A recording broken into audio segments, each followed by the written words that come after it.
Oh no, this is. Oh, whoops. Okay, hold on. There we go. There we are. Okay, we are back live, and we just are waiting for Kari to join us again. We just have some more questions for him to join, and we've learned something that Instagram Live is basically a 1 hour thing. They don't allow us to go longer than that in one session. So we are just waiting for Kari to join us again. And as soon as he does, we will continue with the questions. And I do thank everyone for joining us. And I apologize that it did cut out on us. Kari's a great, really a living legend, and it's fantastic that we have all of this time to spend with him, and that he's given of his time to spend with us. So we are just waiting. Nelson, this is the right? Yeah, we are just waiting for him for Kari to rejoin us. Yep, there he is. Voutilainen Watches joined. Wave, and now we will allow him to add. Joining us. Waiting for him to join us. There we are, and we're back. I apologize for that, Kari, but here we are. Here we are. We're back. Again. So picking up where we left off, great story about your favorite watch, which is your first watch, which is a pocket watch that you made yourself. Yeah. So where did we leave off on that? You were. Yeah. So that was like a story. Then I did spend my evenings during 3-4 years to create that piece from scratch, and I did learn a lot. And it was experience, and also I didn't have any obligation to do that. It was my pure pleasure and hobby. So that was nice. Something. Excellent. And so, do you have at some point? I would love to see some photos of that watch. We can share. Share a link in our bio on our Instagram page. We can share photos of that, because I'm sure anybody who's watching this and listening would love to see that. Yeah, I mean, I can do that. I can send you. Great, thank you. So I have some more questions here. Question is, Voutilainen's watches are instantly recognizable because of his distinctive style, but what is the origin of the style, and why did his life lead to this style instead of something else? Kari? So it's something that I just like, sleek forms. I have a bit more difficulties with the very geometrical square forms. I like a lot of vintage cars, those sleek rounded forms and shapes, and that's one reason why I like, for instance, our case shape. And dial, I like dials which has decoration on it. So that's it. I goes always back to engine turning. Mm-hmm. And it's just my personal taste. And when we are doing, as we are doing a very small quantity, it's better to do something which is close to my heart, what I like, instead of trying to follow the trends or whatever. And I try to do things what I think it looks nice, instead of looking what others are doing. Awesome. I mean, I think we all agree that it looks pretty nice. We love the style, and it is truly unique. So here's a very technical question. There's another independent watchmaker that is working on nano coating certain parts in his watchmaking. And so is this a road that you can imagine going down with your own double impulse escapement? Mm-hmm. Well, but personally, it's my personal opinion that I do classical watchmaking, which means that I use classical materials. I don't use any high-tech materials. Mm-hmm. I don't use any high-tech stuff. And why? I think that by using something which is, you know, how the steel has been, and you know how the steel is going to be after 100 years from now or 200 years from now.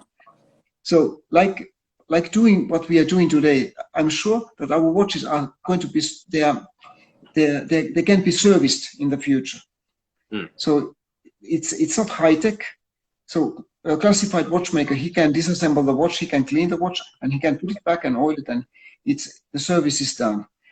But when we are going back to the high tech stuff, things are changing. There's evolution on this. So is it good or bad? I don't know. But we can see in the past that things has been done. For instance, in 60s, there were evolution of the quartz watches, and or tuning forks. Tuning forks, we can't get them any more parts. They were nice watches with cold case and so on. But today, if it's broken, it's broken. You can't get parts anymore. They're no more available. All the first quartz watches, manufacturers were doing those things, and there are no more electrical circuit. It's done. It's dead. And watches, they were with a nice cold case, gold bracelet, and certainly certain value or the cost. So they were not cheap. Right. And when I see watches which were made like Breguet 250 years ago, I don't see any reason why I should start to use high-tech materials. No, that makes total sense, because then there's the future and the longevity, and we want any of these amazing mechanical watches of this nature. I always tell clients that if you maintain this watch, it will outlive you and last for generations, and that's what we want. That's the goal. So that's great. Thank you for that answer. I see two more questions. Let's see. Are there any plans to make a smaller version of the 28 SC, perhaps with dimensions similar to the Vinctate 37 millimeter? Yeah, so we have a model which is 37 millimeter. So, but we could perhaps do 1 millimeter smaller. But today we have a 3 case diameters. It's a 37 millimeter, which has also small seconds at 6 o'clock. We could do that model also with the center seconds today, or without second hand, as we have been doing also a few watches like that. We have a Manfredi which is 39 millimeter, and then we have a larger version which is 44 millimeter. So we have these three case sizes which are like available. But as today we are making cases, we could imagine that we could do something different as well. Great. But we can't do smaller because of the case, the movement size. Size is 30 millimeter, and if you want to keep the case waterproof, it's difficult to make it smaller than 37 millimeter. That's the reason why it's that dimension, diameter. Nice. So I see one of your fellow independent watchmakers just joined, Stepan Sarpaneva. I saw that SUF Watches Helsinki just joined us, is watching us. So a shout out to Stepan. Thank you for joining us. Hello. Hopefully you'll join us as well on one of these at one point. And the final question that we're gonna have is somebody asked, what do you think of the next generation of independent watchmakers like Recep Recepi, who is doing fantastic work, and any other independent watchmakers? Because I know you're greatly involved in that community, and I know you're supporting your colleagues. I see it in the industry as well. Well, what I wish that young watchmakers, that they would do, to work as an independent, but also that they would invest for the future. So it means that, and think that nothing comes in 1 minute or 1 day. It takes, like for me, it has took 30 years hard work to be where I am today. It doesn't come in one night. And young people have more difficulties to accept that as the modern world, when we are working with a computer, you do their work and you press the enter button and it makes by himself. But in our work, it doesn't happen like that. And that's a big difference. between like a handwork, and then